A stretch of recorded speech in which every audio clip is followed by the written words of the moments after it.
ನಮ್ಮ ಮನೇಲಿ ಅಡುಗೆ ಮಾಡಕ್ಕೆ ಬರುತ್ತೇನಮ್ಮ ಅಂತ ಕೇಳಿದ್ರೆ ಏನು ಹೇಳ್ತೀಯಾ? ಹಾಂ, ಚೆನ್ನಾಗಿ ಬರುತ್ತೆ, ಸೂಪರಾಗಿ ಮಾಡ್ತೀನಿ ನಾನು. ಚಿಕನ್ ಮಾಡ್ತೀನಿ, ಮಟನ್ ಮಾಡ್ತೀನಿ. ಹೇ ಹಂಗೆಲ್ಲ ಹೇಳಕ್ಕೆ ಹೋಗ್ಬೇಡ. ಆಮೇಲೆ ಡೈಲಿ ನಿನ್ನ ಹತ್ರನೇ ಮಾಡಿಸ್ತಾರೆ. ಎಲ್ಲರೂ ಸರಿಗೆ ತಿಂತಾರೆ ನಮ್ಮ ಮನೆ.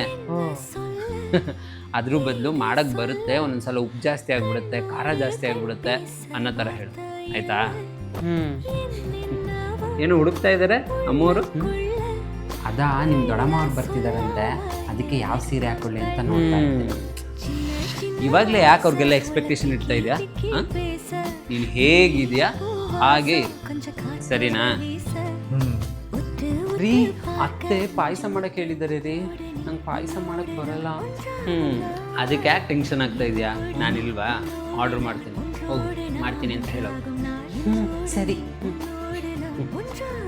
ರೀ, ಇವತ್ತು ಊಟಕ್ಕೆ ಆಚೆ ಹೋಗೋಣ ಕಣ್ರಿ. ಸರಿ ಬಾ ಹೋಗೋಣ. ಆದರೆ ಅತ್ತೆಗೇನು ಹೇಳೋದು? ನೀನು ಯಾಕೆ ಹೇಳ್ತೀಯಾ? ನಾನೇ ಹೇಳ್ತೀನಿ. ಅಮ್ಮ ನಾನು ಅವಳು ಹೋಗಿ ಆಚೆ ತಿನ್ಕೊಂಬರ್ತೀವಿ ಅಂತ.